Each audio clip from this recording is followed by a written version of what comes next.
Bismillahirrahmanirrahim. Assalamualaikum warahmatullahi wabarakatuh. Alhamdulillahi ala ihsani wa syukru lahu ala taufiqihi wa amtinani wa asyhadu an la ilaha illallah wahdahu la syarika lahu ta'ziman li sya'ni wa asyhadu anna Muhammadan abduhu wa rasuluhu da'ila ridwani. Allahumma salli alaihi wa ala alihi wa ashabihi wa ikhwani. Bapak-bapak, ibu-ibu, ikhwan dan akhwat yang dirahmati oleh Allah Subhanahu wa taala, tentunya tidak diragukan lagi bahwasanya kedudukan seorang di sisi Allah tergantung iman seseorang, ya. Baik di dunia, di alam barzakh maupun di akhirat. Semakin tinggi iman seseorang, maka dia semakin dekat dengan Allah Subhanahu wa taala, dia semakin dimuliakan di dunia, di alam barzakh, terlebih lagi di akhirat. Makanya Allah Subhanahu wa taala berfirman, "Innal ladzina amanu wa amilus solihati lahum jannatun tajri min tahtihal anhar." Sungguhnya orang yang beriman dan beramal saleh, bagi mereka surga-surga yang mengalir di bawahnya sungai-sungai.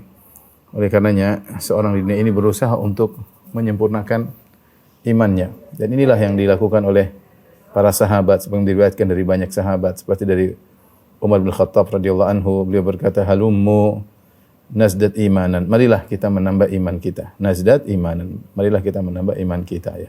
Kemudian juga Ibnu Mas'ud berkata, "Ijlisu bina nazdat imanan." Marilah duduk bersama kami. Yaitu membicarakan tentang masalah iman agar iman kita bertambah. Dan demikianlah banyak diriwayatkan dari para sahabat mengajak untuk menambah keimanan. Dan di antara akidah Ahlussunnah wal Jamaah yang merupakan akidah yang penting, menyelisih akidahnya orang-orang Mu'tazilah dan orang Khawarij, yaitu al-iman yazid wa yanqus. Iman itu naik dan turun. Yazid bit ta'ah wa yanqusu bil ma'siyah. Naik dengan ketaatan dan turun dengan kemaksiatan, ya. Jadi akidah Ahlussunnah, ya, al-iman yazid wa yanqus, ya. Iman itu naik dan turun, ya. Iman adalah naik kemudian dan turun. Naik dan turun. Kemudian naik yazid bi ta'ah. Naik dengan sebab naik dengan ketaatan. Kemudian wa yanqusu bil ma'siyah.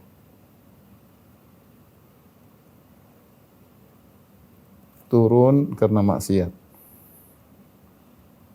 Karena maksiat, ya. Ini secara sederhana, ringkasnya, kalau ingin nambah keimanan, ya harus banyak ketaatan, dan kalau ingin iman turun, ya tentu bermaksiat kepada Allah, maka iman seorang akan turun. Ini akidah Ahlussunnah wal Jamaah. Adapun dalil bahwasanya iman bertambah sangatlah banyak, ya, seperti dalam surat Ali Imran, Allah Subhanahu wa taala berfirman, "Alladzina qala lahumun nasu innan nasa qad jama'u lakum fakhshawhum fazadahum imana wa qalu hasbunallahu wa ni'mal wakil." Ketika Rasulullah SAW ditakut-takuti oleh kaum musyrikin dengan ada yang berkata, sungguhnya Abu Jahal, Abu Sufyan dan teman-temannya kaum musyrikin akan menyerang kembali kota Madinah, maka takutlah kepada mereka. Maka kata Allah Subhanahu wa taala, fazadahum imana. Ternyata orang-orang kafir yang menakut-nakuti kaum muslimin tersebut semakin menambah keimanan para sahabat. Wa qalu hasbunallahu wa ni'mal wakil. Dan mereka berkata, cukuplah Allah bagi kami dan dia sebaik-baik penolong. Di sini Allah mengatakan fazadahum imana. Ternyata orang kafir yang memberi rasa takut kepada kaum mukminin bukan menjadikan kendor iman mereka, bahkan fazadahum iman. Iman mereka bertambah. Ini menunjukkan bahwa iman bisa naik, dan semua yang bisa naik bisa turun. Demikian juga firman Allah Subhanahu wa taala surat Al-Anfal, "Innamal mu'minuna alladzina idza dzukirallahu wajilat qulubuhum wa idza tuliyat 'alaihim ayatuhu zadatuhum imana wa 'ala rabbihim yatawakkalun." Kata Allah Subhanahu wa taala, orang beriman itu wa idza tuliyat 'alaihim, kalau dibacakan ayat-ayat Allah, zadatuhum imana, maka iman mereka bertambah. Mereka mendengar ayat-ayat Allah Subhanahu wa taala, ya. Mereka rindu mendengar ayat-ayat Allah Subhanahu wa taala. Ini menunjukkan bahwasanya iman bisa bertambah dengan sebab dibacakan ayat Allah Subhanahu wa taala. Demikian juga semisal ini dalam surat At-Taubah ayat 124, kata Allah Subhanahu wa taala, "Wa idza ma unzilat suratun faminhum man yaqulu ayyukum zadathu hadhihi imana." Kalau diturunkan suatu surat, maka di antara mereka ya ada yang berkata, siapa yang ayat ini menambah keimanan baginya? Fa ammal ladzina amanu fazadathum imanan. Adapun orang-orang yang beriman dengan turunnya surat-surat dari Al-Qur'an semakin menambah iman mereka, wa hum yastabsyirun, mereka semakin gembira. Semakin gembira ada ayat yang turun. Banyak para sahabat begitu rindu kalau ada ayat-ayat yang turun. Tambah keimanan bagi mereka. Karena setiap ayat yang turun ada risalah dari Allah Subhanahu wa taala menambah iman mereka. Kemudian juga Allah Subhanahu wa taala berfirman dalam surat Al-Ahzab, "Walamma ra'al mu'minuna al-ahzaba qalu hadza ma wa'adallahu wa rasuluhu wa sadaqallahu wa rasuluhu wa ma zadahum illa imanan wa taslima." Tatkala orang beriman melihat musuh sudah datang dalam perang Ahzab, itu kondisi yang sangat genting. Ternyata 10.000 pasukan datang sudah mengepung kota Madinah. Ya, ketika orang munafik mencela kaum mukminin, ya, mencela apa ini Muhammad hanya bohong. Muhammad bilang kita selamat, ternyata musuh datang begitu banyak. Tapi bagaimana orang beriman? Qalu hadza ma wa'adana Allah wa rasuluh. Kata mereka, inilah yang pernah dijanjikan Allah dan Rasulnya. Bahwasanya musuh akan datang menyerang. Sudah dijanjikan Allah dan Rasulnya. Kata Allah, wa sadaqallahu wa rasuluh wa ma zadahum illa imana wa taslima. Dan tidaklah kondisi genting tersebut kecuali semakin menambah mereka keimanan. Ya, wa ma zadahum illa imana. Semakin menambah keimanan bagi mereka, ya.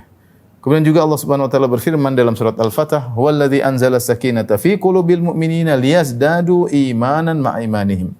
Dialah Allah yang Subhanahu wa taala yang telah menurunkan ketenangan. Kadang Allah memberikan tambahan keimanan dengan memberikan ketenangan, ketentraman, keyakinan bagi orang beriman.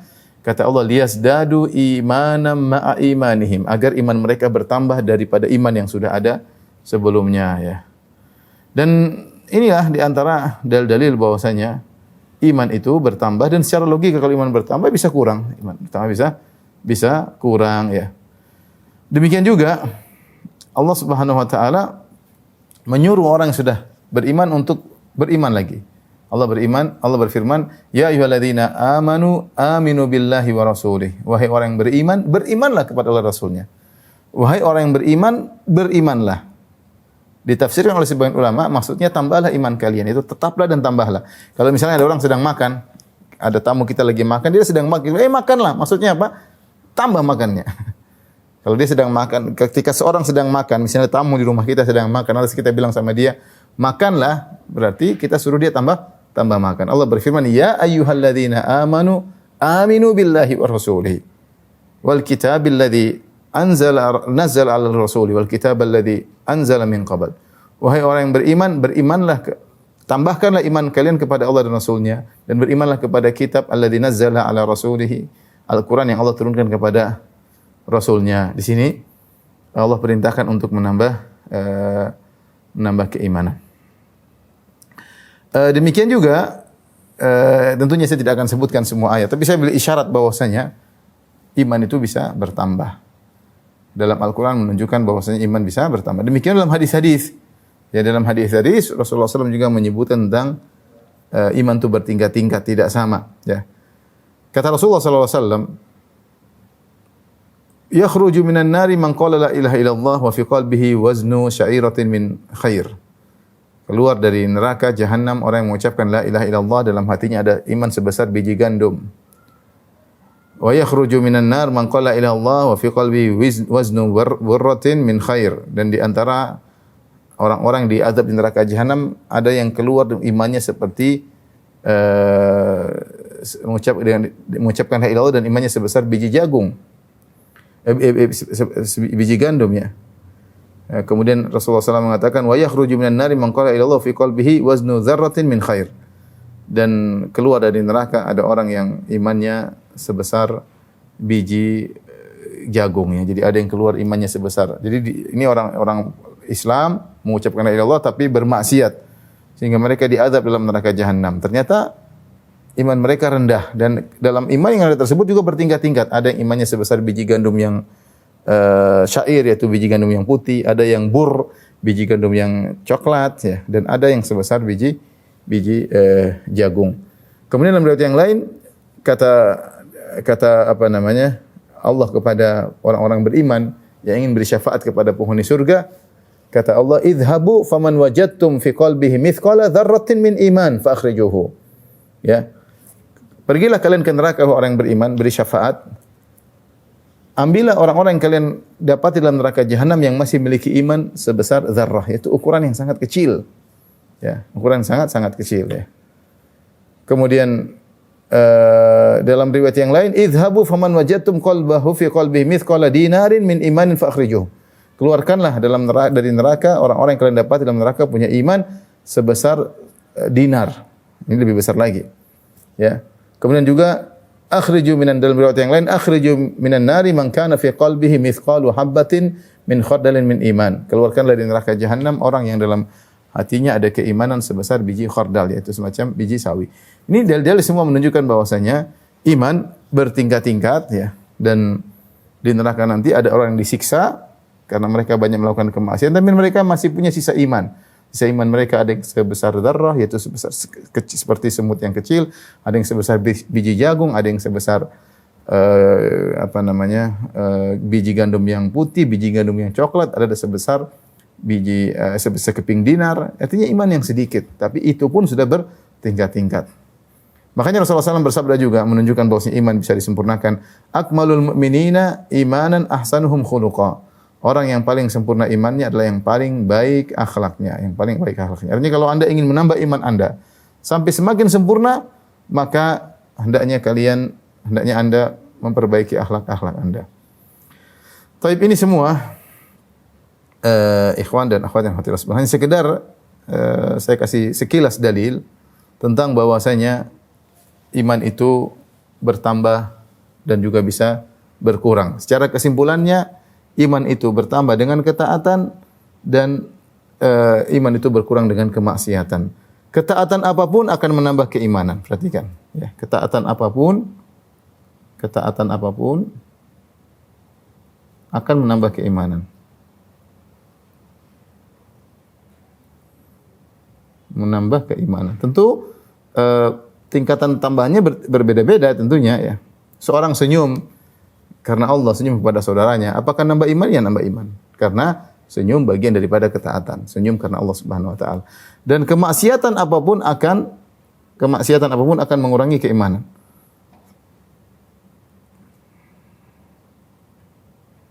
Akan mengurangi keimanan.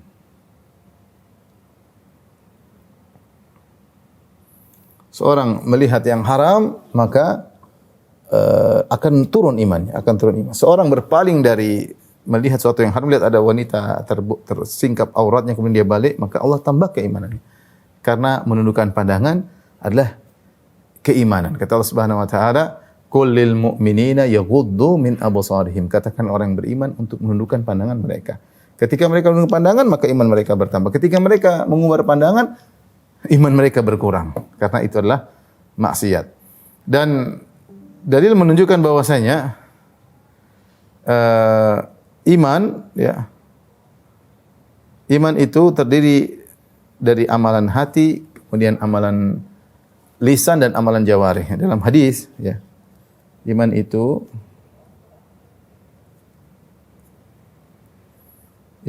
sebagaimana akidah Ahlussunnah wal Jamaah, ya, ada i'tiqad bil jinan, ya, yaitu keyakinan di hati. Kemudian al-qaul bil lisan, ya, perkataan.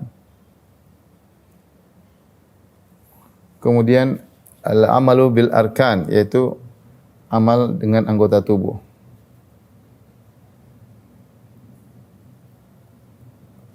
Masing-masing ini bagian daripada terdiri dari iman, terdiri dari keyakinan hati, perkataan itu amalan hati, ya. Amalan atau keyakinan di hati.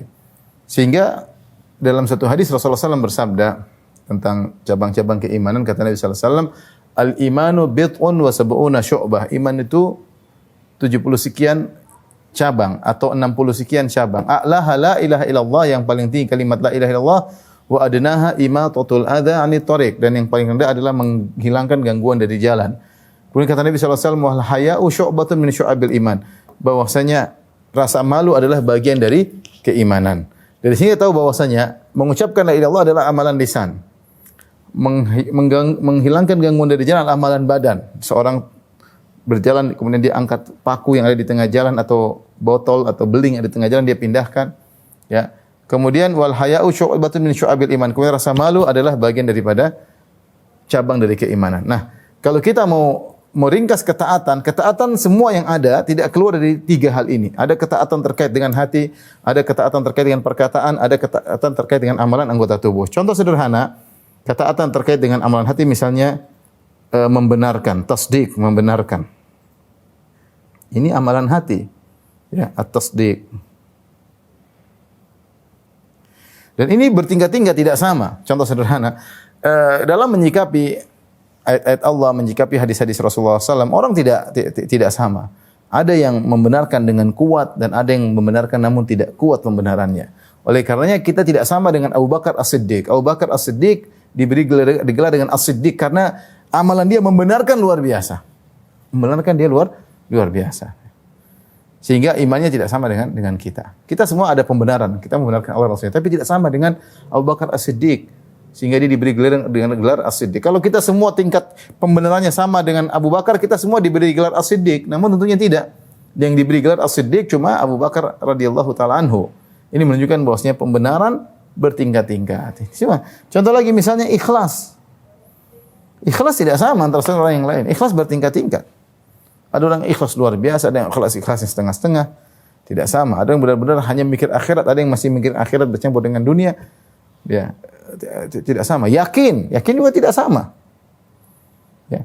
Apakah sama kita dengan orang yang telah mengalami ujian, berbagai macam ujian? Para sahabat mengalami ujian dengan berperang melawan musuh, kemudian ditimpa dengan ujian, kemudian perang. Ini orang imannya luar biasa. Dia telah tertempa dengan berbagai macam ujian. Tidak sama dengan kita yang duduk manis, cuma belajar, cuma baca teori. Tidak sama. Tidak sama seorang tatkala diberi ujian oleh Allah berulang-ulang dan dia kemudian lolos dalam ujian tersebut, lolos lagi. Tidak sama. Keyakinan dia semakin tinggi. Ya. Tidak sama ketika seorang terjebak dengan suatu urusan, kemudian dia semakin yakin kepada Allah. Lihat para sahabat. Kapan iman mereka bertambah? Dalam kondisi genting. Dalam kondisi genting iman mereka semakin bertambah. Ketika tadi dalam surat Ali Imran, alladzina qala lahumun nasu innan nasa qad jama'u lakum fakhshawhum fazadahum imana wa qalu hasbunallahu wa ni'mal wakil. Ketika para sahabat dalam kondisi terluka, Nabi juga dalam kondisi terluka setelah perang Uhud. Kemudian mereka ditakut-takuti oleh orang musyrikin. Orang musyrikin berkata bahwasanya Abu Sufyan dan pasukannya akan menyerang balik kota Madinah. Takutlah kepada mereka. Namun apa yang terjadi kepada para sahabat? Bukan takut. Fazadahum imana. Mereka semakin beriman. Dalam kondisi genting, seorang semakin beriman. Keyakinan. Seperti juga ketika perang Ahzab tadi. Walamma ra'al mu'minuna al-ahzaba qalu hadza ma wa'adana Allah wa rasuluhu. Shadaqallahu wa rasuluhu. Ketika kaum mukminin melihat pasukan sudah banyak 10.000 mengepung, mereka mungkin cuma 1.500 dikepung oleh 10.000 pasukan. Apakah mereka kemudian turun iman? Tidak, mereka justru bertambah keimanan. Makanya saya bilang yakin ini berbeda-beda. Tidak sama orang yang cuma diam di rumah atau hanya teori dengan orang yang tertempa dengan berbagai macam ujian. Ya. Itu bagaimana para ulama yang mereka ada yang diusir, ada yang dicela, ada yang diancam, ada yang itu iman mereka semakin bukan iman seperti kita ya. Karena ujian mereka berat ya. Oleh karenanya ini contoh amalan hati. Itu amalan hati banyak, tapi saya katakan membenarkan bertingkat-tingkat, ikhlas juga bertingkat-tingkat, ya. Keyakinan juga bertingkat-tingkat, tidak sama. Tidak sama antara satu dengan yang. Lihatlah bagaimana Aisyah radhiyallahu anha begitu tulusnya ya. Ya, ketika dia menyuruh seorang budaknya untuk memberikan bantuan kepada orang miskin atau hadiah atau bantuan kepada orang miskin, maka Aisyah berkata, lihat apa yang diucapkan orang miskin tersebut. Akhirnya budak Aisyah memberikan pemberian kepada orang miskin. Ternyata orang miskin tadi mendoakan Aisyah. Maka sang budak menyampaikan, wahai tuanku, wahai majikanku, sungguhnya orang miskin tadi mendoakan Anda begini. Kata Aisyah pun mendoakan orang budak tersebut sebagaimana budak tadi mendoakan dia. Kenapa? Karena Aisyah tidak berharap kecuali pahala dari Allah. Ini orang mendoakan Aisyah, Aisyah balas dengan mendoakan dia. Karena Aisyah murni ingin mendapatkan ganjaran hanya semata dari Allah. Sebagian kita ikhlas tapi masih terkadang mengharap pamrih, terkadang masih ingin dihormati, terkadang masih ingin didoakan, terkadang masih banyak. Namanya kita tidak sama, iman berbeda-beda. Ya, keyakinan berbeda-beda. Lihatlah antara Abu Bakar dan Umar saja keyakinan kekuatan keimanan berbeda. Ketika Rasulullah SAW menyuruh sedekah, Umar bersedekah dengan setengah hartanya. Siapa yang ragu dengan kuatnya iman Umar bin Khattab, beriman dengan setengah hartanya? Siapa di antara kita seperti itu? Abu Bakar ya, fa anfaqa bimalihi kullihi, maka dia pun berinfak dengan seluruh hartanya. Sampai Rasulullah SAW mengatakan, "Ma abqaita li ahlik," apa yang kau sisakan, kau tinggalkan untuk keluargamu wahai Abu Bakar. Kata Abu Bakar radhiyallahu ta'ala anhu, "Abqaita lahumullah wa rasulah." Aku tinggalkan bagi mereka Allah dan Rasulnya. Ini contoh ya, bahwasanya amalan hati ini semua kalau kita lakukan menambah keimanan. Perkataan ini seperti misalnya apa? Zikir tidak sama dengan yang lainnya. Ya. Kata Allah Subhanahu wa taala, "Ala bi dzikrillahi tatmainnul qulub." Ketahuilah dengan berzikir mengingat Allah maka hati semakin tenang, semakin nambah keimanan. Ya. Semakin nambah keimanan karena semakin tenang, semakin yakin nambah keimanan. Seperti kata Ibrahim alaihissalam ketika dia meminta kepada Allah untuk menunjukkan bagaimana penciptaan. Dia mengatakan, "Rabbi arini kaifa tuhyil mauta."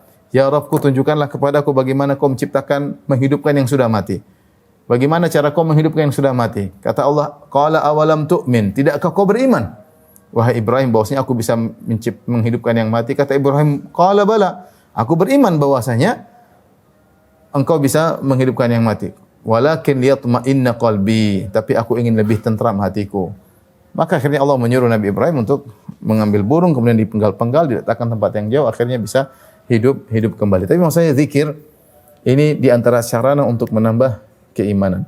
Tapi zikir yang bagaimana? Zikir yang berkualitas. Tidak semua orang mengucapkan la ilaha illallah kemudian kualitas zikirnya sama. Tidak sama orang mengucapkan subhanallah kualitas zikirnya sama. Tidak sama seorang astaghfirullah kualitas zikirnya sama, tidak sama. Ada yang istighfar asal-asalan istighfar dengan berkualitas. Contoh sederhana seperti zikir apa? Hasbunallah wa ni'mal wakil. Hasbunallah wa ni'mal wakil. Kita semua bisa mengucapkan kalimat ini. Cukuplah Allah dan dialah sebaik-baik tempat pertolongan, tempat kita menyerahkan urusan. Tapi apakah sama kualitas hasbunallah wa ni'mal wakil kita dengan yang lain? Lihatlah Nabi Ibrahim alaihissalam ketika dilemparkan di lautan api. Dia mengatakan hasbunallah wa ni'mal wakil. Cukuplah Allah bagiku dan dia sebaik-baik tempat penolong. Maka Allah mengatakan, "Qulna ya naru kuni bardan wa salaman ala Ibrahim." Wahai api, jadilah kau dingin dan keselamatan bagi Ibrahim. Hasbunallah wa ni'mal wakil berkualitas. Ada dampaknya. Allah langsung kasih pertolongan. Allah menjadikan api yang bakar menjadi dingin. Nabi Muhammad SAW ketika dikatakan, Inna nasa qad jama'u lakum fakhshawhum. Wahai Muhammad, sungguhnya Abu Sufyan dan teman-temannya datang untuk menyerang kalian kembali.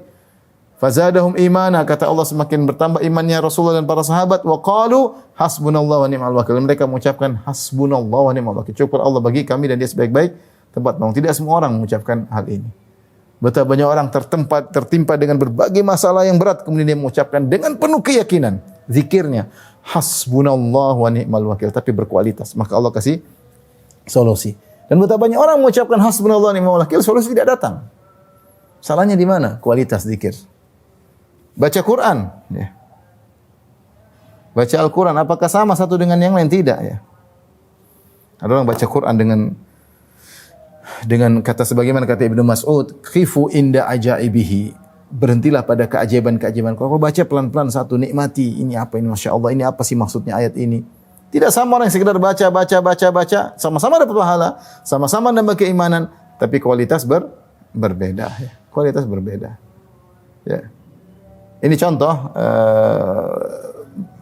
menambah ketaatan dengan zikir. Adapun amal dengan anggota tubuh banyak ya, seperti ya kita sebutkan tadi salat misalnya, ini dengan anggota tubuh misalnya menghilangkan gangguan dari jalan sederhananya.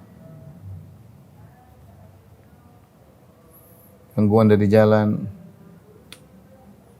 Ya misalnya bayar zakat.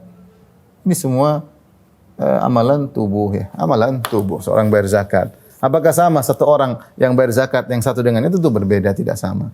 Ada yang berzakat dengan dada yang lapang. Dia tahu bahwasanya zakat ini pahalanya besar. Dia nunggu saat-saat kapan dia bisa bayar zakat. Ada yang bayar zakat dengan terpaksa. Seakan-akan bayar zakat adalah bayar pajak. Seakan-akan dia merasa berat bayar zakat. Dia hitung dengan ketat. Dia tidak pingin ada satu yang kelebihan untuk dibayarin zakat. Beda-beda orang tidak sama. Ada yang berlapang dada bayar zakat dengan penuh. Dia tahu ini pahalanya besar, dia bayar zakat. Apalagi kalau kita bicara salat. Tidak sama antara orang yang salat satu dengan yang lainnya. Sebagaimana Ibnu Taimiyah rahimahullah mengatakan, bisa jadi dua orang salat di saf yang pertama dengan gerakan yang sama, tetapi pahalanya beda antara langit dan bumi, satu dengan yang satunya khusyuk, satunya tidak khusyuk.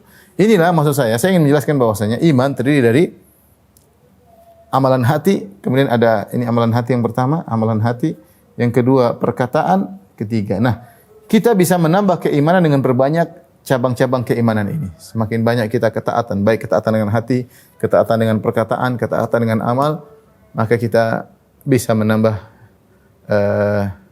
iman kita. Sebagaimana pula iman bisa berkurang dengan maksiat yang kita lakukan. Maksiat hati, maksiat perkataan, maupun maksiat amal jawarih. Ya. Sebagaimana ada cabang-cabang keimanan, ada juga cabang-cabang kekufuran. Cabang-cabang kekufuran di antaranya maksiat kepada Allah Subhanahu wa taala. Maksiat kepada Allah Subhanahu wa taala. Nah, sekarang kita akan menyampaikan kiat-kiat untuk menambah atau sebab-sebab naik dan turunnya imannya. Ini sudah? Ya.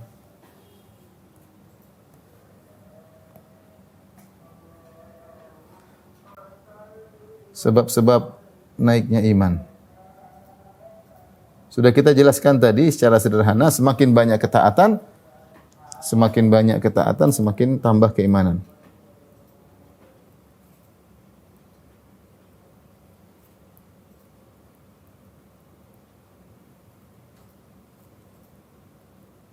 Namun di sana ada beberapa hal yang disebut oleh para ulama secara spesifik agar mudah menambah keimanan. Di antaranya pertama adalah menuntut ilmu agama. Orang menuntut ilmu agama, dia akan kokoh dalam imannya. Betapa banyak orang mudah futur, betapa banyak orang ragu karena tidak menuntut ilmu. Tapi menuntut ilmu, dia mudah nambah iman. Duduk di majelis ilmu, dia mendengar ayat Allah, dia menjelaskan tentang fikih dalam agama, dia mendengar hadis-hadis Rasulullah SAW, dia bertambah pola pikirnya, wawasan tentang agamanya semakin bertambah. Ini orang seperti ini, insya Allah kalau dia serius menuntut ilmu, susah futur menimpanya, susah. Kenapa? Karena dia cinta dengan ilmu. Ya. Ketika seorang belajar ya, maka tentunya beda ya dengan menuntut ilmu agama, ilmu kita atau wawasan kita tentang agama terperinci. Tentang Islam terperinci, menjadi lebih terperinci. Dan semakin terperinci semakin nambah iman.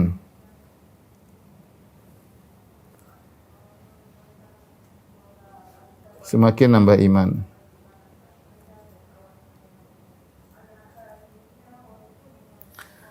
Tidak sama seorang yang mengetahui tentang malaikat, dia tahu tentang malaikat, tetapi dia tidak tahu secara detail tentang malaikat. Iman kepada malaikat, tapi kalau kita belajar, malaikat ternyata begini, nama-namanya begini, tugasnya begini, bagaimana mereka takut kepada Allah. Ini nama keimanan, tidak sama. Dan orang hanya tahu secara global ya. Dan demikian juga perkara orang belajar salat, tidak sama antara orang belajar salat asal salat dengan orang yang belajar tentang rukun-rukunnya, dengan wajib-wajibnya, dengan sunnah-sunnahnya, kemudian mulai praktekkan, tidak sama. Menuntut ilmu ini hal yang paling membuat orang cepat bertambah keimanan. Karena dia akan menambah wawasan tentang Islam dan ini akan menambah keimanannya. Maka ikhwan dan akhwat yang dirahmati Allah Subhanahu wa taala, jangan ragu, menuntut ilmu adalah ibadah dan ibadah yang sangat mudah menambah keimanan. Makanya tidaklah Nabi Muhammad SAW oleh Allah diminta tambahan kecuali tambahan ilmu. Kata Allah Subhanahu wa taala, "Wa qur rabbi zidni ilma." Katakanlah wahai Muhammad, ya Rabbku tambahkanlah aku ilmu. Dan Nabi SAW telah bersabda, "Man salaka tariqan yaltamisu fihi ilman, sahalallahu bihi tariqan ilal jannah." Siapa yang menempuh satu jalan untuk menuntut ilmu, maka Allah mudahkan jalannya menuju surga. Allah mudahkan jalannya menuju surga. Ini menunjukkan apa? Menuntut ilmu adalah jalan termudah menuju surga. Jalan termudah menuju surga di antara menuntut ilmu. Karena setiap jalan yang kita tempuh untuk menuntut ilmu, Allah akan mudahkan jalan menuju surga. Sungguh indah menuntut ilmu. Dan Ibnu Mas'ud mengatakan, ilmu khasyatullah, ilmu adalah rasa takut kepada Allah Subhanahu wa taala. Seorang belajar agama, dia akan takut kepada Allah Subhanahu wa taala. Dia akan lebih paham syariat Allah Subhanahu wa taala. Dia lebih rajin untuk beribadah, dia semakin takut untuk maksiat dengan ilmu. Jadi di antara hal yang sangat cepat menambah keimanan adalah menuntut ilmu. Yang kedua, di antara hal yang sangat cepat menambah iman adalah membaca Al-Qur'an. Terutama di zaman kita, terutama di zaman medsos, ya. Di zaman medsos sekarang.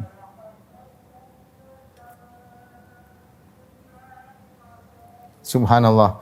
Hari-hari berlalu, kadang kita tidak baca Al-Quran. Semua kita baca berita tentang kriminal, berita tentang artis, berita tentang politik, berita tentang luar negeri, berita tentang dalam negeri. Semua kita baca. Berita tentang langit, angkasa luar kita baca. Berita dalam perut bumi mungkin kita baca tentang logam dan yang lainnya. Berita tentang akhirat kita tinggalkan. Ini benar bahwasanya seorang sangat mudah bertambah imannya ketika dia baca Al-Quran. Tapi baca Al-Quran saja nambah iman, apalagi dengan baca yang berkualitas, dengan berusaha memahami maknanya. Maka saya selalu menasihati kepada ikhwan dan akhwat, jangan lupa untuk belajar tafsir. Tafsir, adalah kajian-kajian tafsir banyak alhamdulillah. Kalau ada ustaz punya kajian tafsir, ikuti. Dihayati, dimaknai. Ini Allah turunkan kitab suci ini untuk kita pahami, bukan untuk kita baca-baca doang tanpa kita pahami. Kira-kira kalau ada kekasih kita, suami kita, istri kita kirim surah, kita ingin baca dengan baik, kita ulang-ulang bacanya, kita berusaha maknanya apa. Ini Rabbul Alamin, pencipta kita, ngirimkan surat-surat dalam Al-Quran untuk kita pelajari, dan ini menambah keimanan. Sungguhnya Al-Quran adalah kitab kebahagiaan. Ya, kalau ingin bertambah keimanan, sering baca Al-Quran. Kasih target setiap hari sekian. Kalau bisa baca dalam salat malam itu yang terbaik. Inna nasyi'atal laili hiya asyaddu wat'a wa aqwamu qila. Sungguhnya baca Al-Quran di malam hari lebih mengena. Apalagi dalam salat malam. Ya. Jadi ikhwan dan akhwat, kita enggak usah banyak teori. Kalau ingin menambah keimanan, harus ada rutinitas harian baca Al-Quran. Harus ada. Entah setengah juz, entah seperempat juz, entah berapa halaman, yang penting jangan sampai hari-hari lewat kita tidak baca Al-Quran. Sekarang kita sibuk dengan gadget. Semua berita kita baca, WhatsApp kita jawab semua. Kita punya grup, berapa grup, subhanallah. Baca berita sana, berita sini, hati semakin keras, iman semakin turun. Apalagi medsos yang kita lihat isinya maksiat. Lihat aurat wanita terbuka, lihat berita namimah, lihat berita ghibah, berita yang tidak benar, kebencian, macam-macam. Ya. Maka jangan lupa baca Al-Quran, kalau bisa dengan tadabbur yang terbaik. Kata Ibnu Qayyim rahimahullahu taala, qira'atu ayatin bitafakkurin wa tafahumin khairun min qira'ati khatmatin bi ghairi tadabburin wa tafahumin.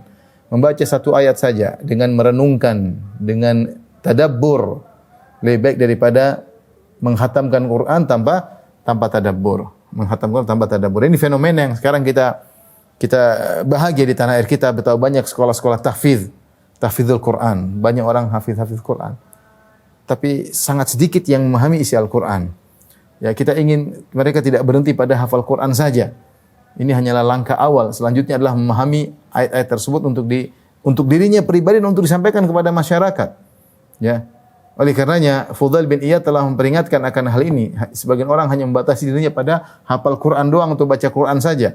Kata Fudail bin Iyad, "Innama unzilal Qur'anu liyu'mala bih." Sungguhnya Al-Quran itu diturunkan untuk diamalkan. Fattakhadhan nasu qira'atahu amala. Maka orang hanya menjadikan mengamalkan Al-Quran adalah dengan baca saja, sudah cukup. Sibuk dengan tajwidnya. Oke, itu bagus, sarana untuk kita semangat baca Quran. Tapi bukan di situ tujuannya. Kita baca tujuannya agar kita pahami. Kita baca tujuannya agar kita bisa memahami, mentadabburi untuk kita amalkan. Ya. Subhanallah, saya baru ketemu dengan seorang guru Quran dari luar negeri ya, dan dia main ke rumah, dan dia sudah mengajar Quran mungkin puluhan tahun. Dia bilang, saya mendapati orang hanya hafiz saja, tidak merubah perilaku orang tersebut. Ya. Bahkan sebagian orang hafiz jadi kebanggaan, jadi sombong ya. Tetapi yang merubah mereka adalah ketika mereka memahami ayat-ayat tersebut. Mereka berusaha merenungkan, mereka mentadabbur. Itu yang merubah akhlak seseorang. Ketika Al-Quran tersebut dipelajari, bukan cuma dibaca doang. Maka saya ingatkan, di antara hal yang sangat mudah menambah keimanan langsung naik cepat adalah ketika kita baca Al-Quran dengan tadabbur, dengan tafakkur, dengan berusaha memahami maknanya. Kemudian yang ketiga, di antara hal yang cepat menambah keimanan adalah mempelajari nama-nama Allah. Nama-nama dan sifat-sifat Allah. Ini subhanallah. Saya bicara kenyataan ya. Saya ketika ngajar banyak kajian. Di antara kajian yang paling saya suka adalah kajian tafsir dan kajian Asmaul Husna. Namun dua kajian itulah yang orang sangat jarang nonton. Jarang penontonnya. Padahal kalau kita kaji tentang Asmaullah Al-Husna, tentang nama-nama sifatnya, menambah iman dengan cepat. Karena kita sedang beribadah kepada Tuhan yang kita ingin berusaha mengenalnya. Kita ingin tahu Al-Halim maknanya apa, Al-Ghafur maknanya apa, Al-Ghalib maknanya apa, Al-Jabbar maknanya apa. Ini kalau saya tanya mungkin belum tentu ada yang tahu ya. Kita pikir Al-Muhaimin maknanya apa. Kita ingin tahu sehingga kita tahu Tuhan kita sifatnya seperti apa. Tak kenal maka tak sayang. Semakin kita mengenal nama-nama dan sifat-sifat Tuhan, kita semakin cinta kepada Allah Subhanahu wa taala. Ya, dan kita akan mengamalkan, membawa nama-nama tersebut dalam kehidupan kita sehari-hari. Ya. Seperti Al-Wakil, apa maknanya? Ya, ini penting. Namun saya katakan kenyataannya, kajian tentang Asmaullah Al-Husna tidak banyak yang mengikutinya. Paling ini antara sarana untuk cepat menambah iman. Ketika kita mengenal nama-nama Allah, kita kenal nama Allah, kita tahu maknanya Allah itu apa, Al-Ghafur, dan kita tanamkan dalam hati kita. Al-Halim, Asy-Syakur. Allah Subhanahu wa taala Asy-Syakur, membalas kebaikan hamba luar biasa ya. Kalau ada hamba berbuat baik, Allah balas dengan berlipat-lipat. Dan banyak nama-nama Allah yang kalau kita pelajari akan menambah iman kita dengan begitu cepat. Kemudian yang keempat, di antara hal yang mampu segera menambah keimanan adalah membaca sirah Nabi dan para salaf. Kalau kita baca tentang kisah Nabi sallallahu alaihi wasallam ya, akan termotivasi kita bagaimana sabarnya Nabi. Kita semakin cinta sama Rasulullah sallallahu alaihi wasallam. Kita tahu bahwasanya sosok ini sosok luar biasa. Ini mukjizat tersendiri. Sirah Nabi adalah mukjizat tersendiri. Siapa yang belajar dia, siapa yang pelajari sirah kata Ibnu Hazm, dia pasti masuk Islam. Karena sirah Nabi luar biasa. Bagaimana Allah mendesain kehidupan Rasulullah sallallahu alaihi wasallam dengan sempurna berbagai macam kondisi yang kita nanti kemudian hari bisa menganalogikan kondisi kita dengan kondisi Nabi sallallahu alaihi wasallam. Contoh saja sederhana, bagaimana kondisi Nabi terhadap musuh-musuhnya, terhadap non-muslim, terhadap orang kafir. Ternyata Allah mendesain subhanallah kondisi Nabi dengan orang kafir bermacam-macam. Di Mekah bagaimana kondisi Nabi ketika diintimidasi dalam kondisi lemah. Ini orang kafir menyiksa para sahabat, Nabi dihina, Nabi diganggu ya. Ya ada bagaimana kondisi ketika kaum muslimin lemah di tengah orang kafir. Kondisi ini kita butuhkan, betapa banyak kita minoritas orang Islam terzalimi, terintimidasi dalam satu negara non muslim yang besar. Bagaimana sikap yang seharusnya misalnya. Kemudian Allah juga menjadikan kondisi Nabi ketika Nabi sallallahu alaihi wasallam harus berperang dengan orang non muslim. Ada perang Badar, perang. Dalam peperangan tersebut berbagai macam juga kondisi, terkadang bisa bertahan, terkadang bisa menyerang. Subhanallah. Allah meng-create sejarah Nabi luar biasa. Demikian juga ternyata ada namanya perjanjian Al-Hudaybiyah. Ternyata Nabi SAW juga bisa berdamai dengan non-muslim. Terjadi gencatan senjata selama 10 tahun sehingga mereka berinteraksi. Luar biasa, ada kondisi seperti itu. Ini terhadap semua non-muslim. Kemudian juga ternyata Allah mendesain Nabi SAW ternyata di Madinah. Rasulullah SAW bertetangga dengan orang Yahudi. Bani Qainuqa, Bani Nadhir, dan Bani Quraidah. Namun semuanya berkhianat sehingga mereka terusir dari kota Madinah. Jadi kadang Nabi kaum muslimin terintimidasi, terkadang bertetangga dengan non-muslim, terkadang perang dengan non-muslim, terkadang berdamai. Ini yang bikin, ini Allah yang bikin. Jadi sirah Nabi luar biasa. Ini saya bicara tentang mungkin tidak terbetik dalam benak kita bagaimana sikap kaum muslimin terhadap non-muslim. Ternyata Allah sudah mengkrit sirah Nabi, sejarah Nabi dengan sedemikian rupa sehingga banyak faedah yang bisa kita ambilkan. Kita ambil dari sirah Nabi. Kemudian kalau kita baca sejarah para salaf, kita akan merasa diri kita kerdil. Lihat bagaimana ibadah mereka luar biasa, iman mereka luar biasa, perjuangan mereka luar biasa, sabar mereka luar biasa. Kita baca Nabi, para sahabat, para salaf. Ini semua kalau kita baca, nambah keimanan. Ya, maka saya sampaikan kepada ikhwan, jangan lupa kalau ada waktu baca sirah. baca dengan dinikmati. Ya, bukannya sekedar bacaan pengantar tidur, tapi kita nikmati bagaimana perjuangan-perjuangan Rasulullah sallallahu alaihi wasallam. Kemudian di antara bertambah iman adalah mempelajari kesempurnaan Islam, kesempurnaan dan keindahan Islam. Ini penting ikhwan, penting sekali. Ketika seorang belajar tentang sempurnanya Islam, Islam bagaimana sempurna dari sisi muamalah dijelaskan dengan sempurna, akidah dijelaskan dengan sempurna, bagaimana pribadi seorang, bagaimana interaksi orang dengan orang lain, sampai lengkap, sampai ada masalah, bagaimana kalau terjadi kriminal, hukum-hukum yang berlaku, lengkap semua Islam. Lengkap. Dan ini saya punya kajian khusus tentang kesempurnaan Islam. Silakan lihat di YouTube. Menambah iman kita semakin yakin dengan Islam. Ini agama bukan karangan makhluk. Ini agama benar-benar dari Rabbul Alamin. Syariatnya benar-benar sempurna. Ya. Saya semua sempurna. Ini menambah iman kita. Kemudian bagaimana mengajarkan tauhid, mengajarkan keikhlasan, hanya beribadah kepada Rabb pencipta alam semesta. Ketika kita baca kemudian kita compare dengan agama-agama lain, subhanallah, tambah keimanan. Menambah kokoh iman kita, semakin yakin. Ini belajar tentang kesempurnaan apa? Islam. Belajar tentang indahnya agama Islam, tentang tauhidnya, tentang akhlaknya, tentang agama Islam, agama komprehensif. Saya sebutkan tentang sempurnanya Islam dalam banyak sisi, bisa dilihat nanti di YouTube bagi yang ada waktu untuk menontonnya. Kemudian di antaranya yang keenam, cara mudah untuk menambah keimanan adalah dengan bertafakkur tentang agungnya alam semesta. Subhanallah. Kata Allah, "Inna fi khalqis samawati wal ardi wa ikhtilafil laili wan nahar la ayatil li ulil albab." Sungguh penciptaan langit dan bumi, pergantian siang dan malam, ada tanda-tanda kebesaran Allah bagi orang yang cerdas. Renungkan langit dengan begitu. Ya. Afala yanzuruna ilal ibili kaifa khuliqat wa ilas sama'i kaifa rufi'at wa il jibali kaifa nusibat. Tidak akan mereka lihat bagaimana unta diciptakan, bagaimana langit ditinggikan, bagaimana gunung ditanam. Subhanallah. Kita renungkan siapa pencipta kreator alam semesta yang luar biasa. Langit. Ada kajian saya tentang langit. Bisa dilihat langit yang begitu luas tanpa ada tiang.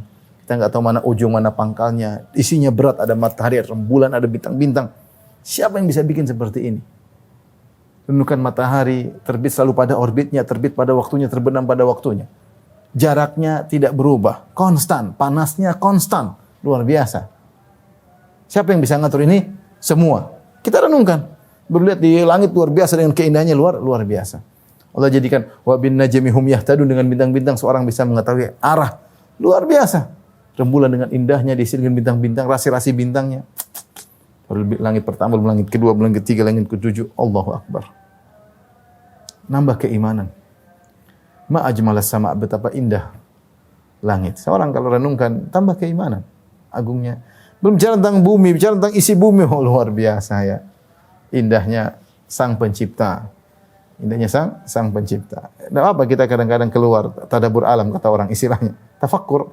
Ya, kita jalan-jalan tapi sekalian kita niatkan ya. Sekalian kita niatkan ya. Berenang, lihat ikan-ikan yang indah, subhanallah, berwarna-warni. Siapa yang ciptakan ini semua? Luar biasa. Wa fi anfusikum afala tubsirun. Tidaklah pada diri kalian lihat.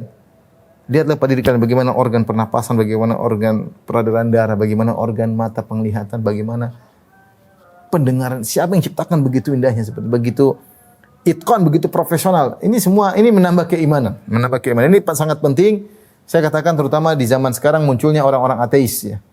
Ini di antara bantahan terhadap mereka bagaimana ini semua tidak, Rabbana ma khalaqta hadza batila. Ya Rabb, tidak mungkin kau cipta ini semua tanpa ada tujuan, hanya sekedar main-main, enggak mungkin. Engkau ciptakan keindahan alam ini pasti ada tujuannya. Ini pasti ada kreatornya, tidak mungkin alam terjadi dengan sendirinya. Ini penting dan ini sangat mudah menambah keimanan. Kemudian di antara hal yang mudah untuk menambah keimanan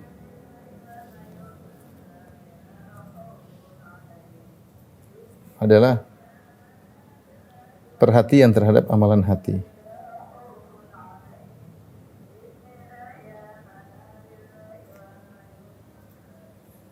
terhadap alam hati. Perhatikan hati kita, jangan biarkan hati kita bergerak dengan seenaknya. Ya. Perhatikan keikhlasan kita, perhatikan keimanan kita, keyakinan kita, perhatikan. Ya. Kita jangan melakukan sesuatu, ingat saya ini karena Allah atau bukan. Ya. Perhatikan gerak-gerik hati kita, perhatikan. Jangan biarkan hati kita bergerak seenaknya, tidak. Hati ini ada yang tahu tentang isi hati kita, Allah Subhanahu wa taala. Hati ini ada nilainya. Ada nilainya. Kemudian kalau kita bertemu dengan seorang, kita ngobrol, cek kalau kita ngobrol sama dia, duduk sama orang, apakah iman kita bertambah? Nah, ini yang kita cari teman seperti ini, majelis yang kita cari seperti ini. Kalau kita duduk di majelis tersebut, iman kita bertambah. Tapi kalau kita ketemu majelis, kita ngobrol, ketawa, ketiwi, terus kita selesai pertemuan, kok hati kita keras rasanya. Ini mengurangi keimanan, hati-hati.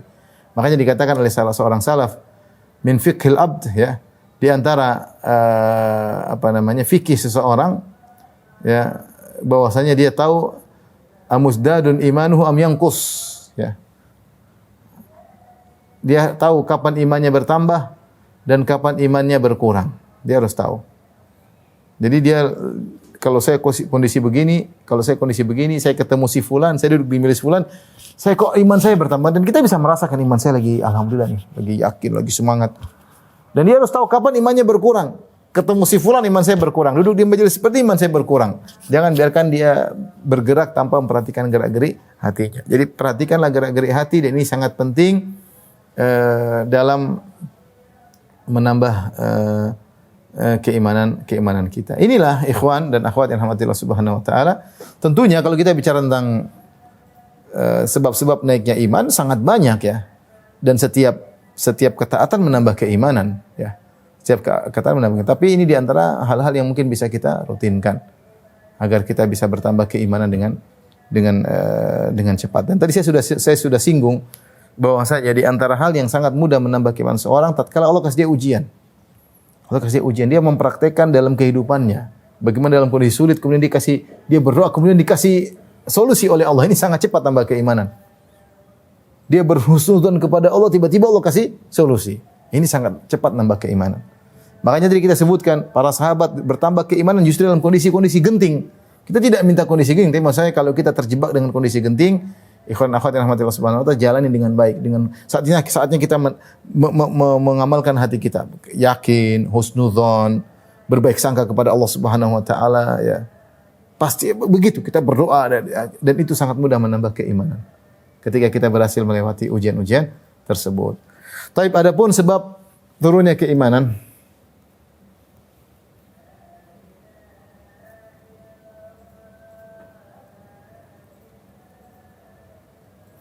disebabkan ada dua, ada namanya faktor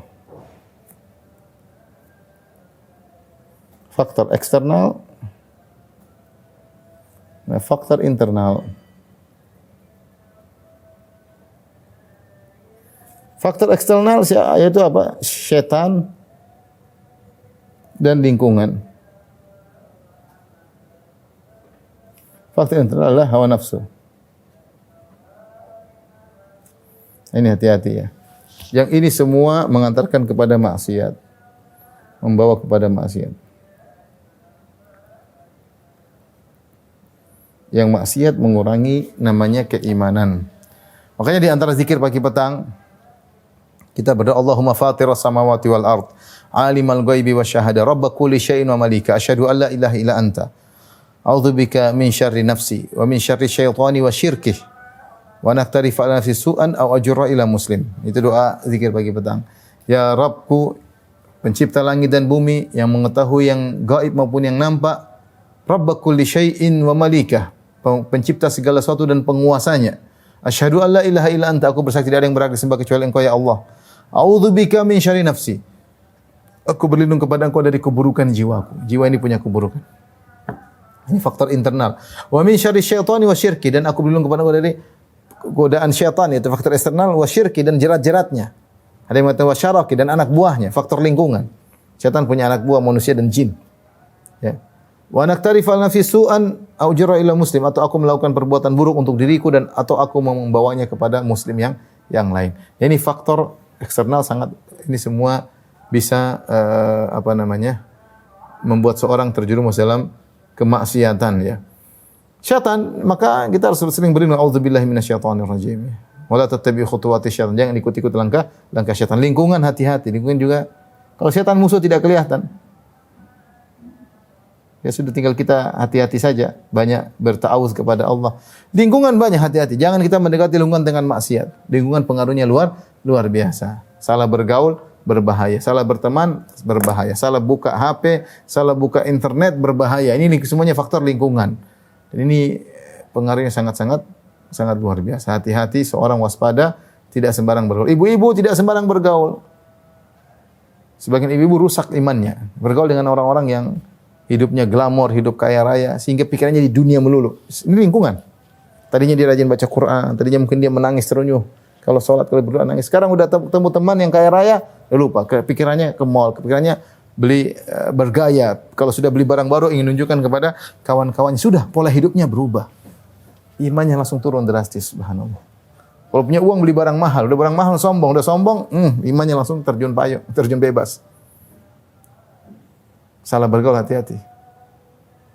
Faktor eksternal ini bukan sepele, salah bergaul. Cari teman-teman yang baik, yang nambah keimanan. Kalau kita lihat dia, kita ingat akhirat. Kalau dia ketemu dia, kita terpacu, termotivasi untuk melakukan amal soleh, termotivasi untuk taat kepada suami, termotivasi untuk mendidik anak, termotivasi untuk ikut majelis tahsin Quran, untuk belajar tajwid, belajar tafsir. Ini seperti ini teman-teman seperti yang kita pegang. Lingkungan ini faktor sangat luar biasa. Orang bisa berubah pola hidupnya gara-gara temannya. Ya, baik yang baik maupun yang buruk. Kemudian hawa nafsu. Inna nafsa la ammaratun bisu. Kata Allah, inna nafsa la ammaratun bisu.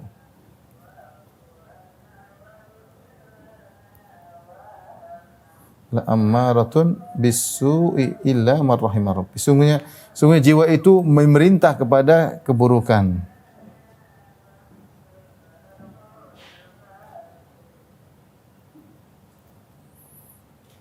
Menyeru kepada keburukan.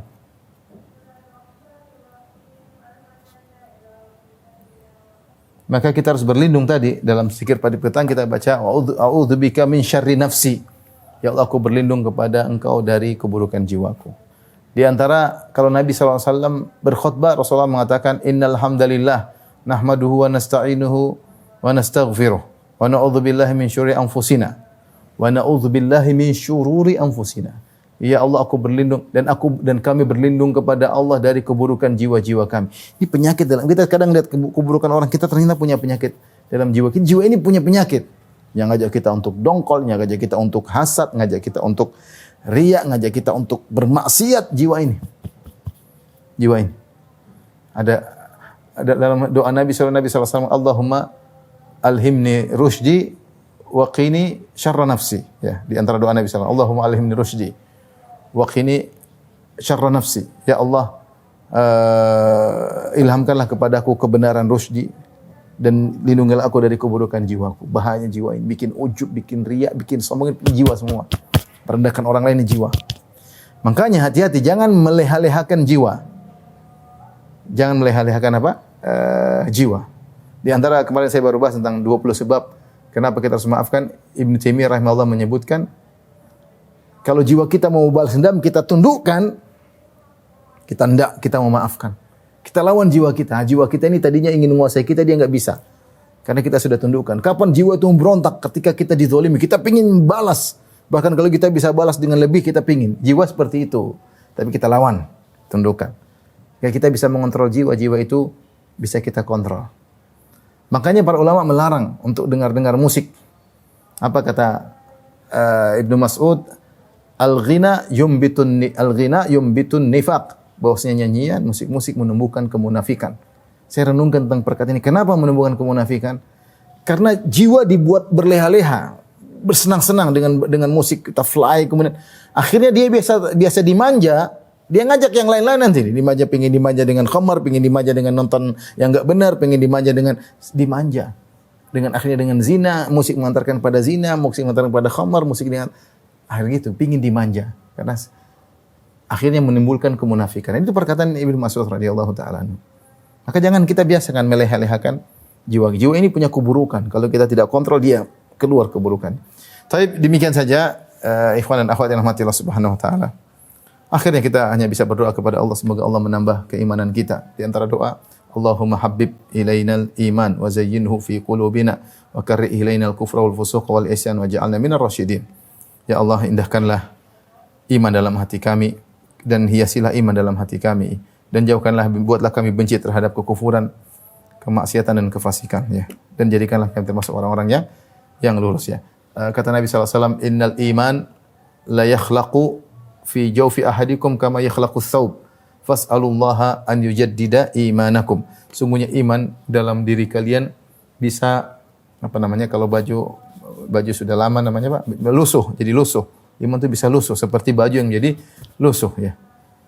Maka mintalah kepada Allah agar Allah memperbarui imanmu. Ya, kita berdoa, Allahumma jaddid imani. Ya Allah, perbaikilah imanku. Ya Allah, tambahkanlah imanku, ya. Karena iman kita lama dengan berjalan waktu, dengan apa yang kita lihat, dengan apa yang kita dengar, iman kita semakin turun. Kalau kita tidak lakukan sebab-sebab bertambah, iman kita semakin turun. Tiba-tiba kita meninggal dalam kondisi iman yang turun, wal iyadzubillah. Ingat, kebahagiaan seorang di dunia sesuai dengan kadar keimanannya. Kebahagiaan seorang di alam barzah sesuai dengan kadar keimanannya. Kebahagiaan seorang di akhirat dengan kadar keimanannya. Apapun kondisi di dunia ini, kalau iman kita kuat, insya Allah ada cercah kebahagiaan. Adapun kesenangan yang kita miliki sebanyak apapun, kalau iman kita enggak ada, kita sengsara, yakin. Allah Ta'ala alam bisawab. Demikian, wabillahi taufiq wal hidayah. Assalamualaikum warahmatullahi wabarakatuh.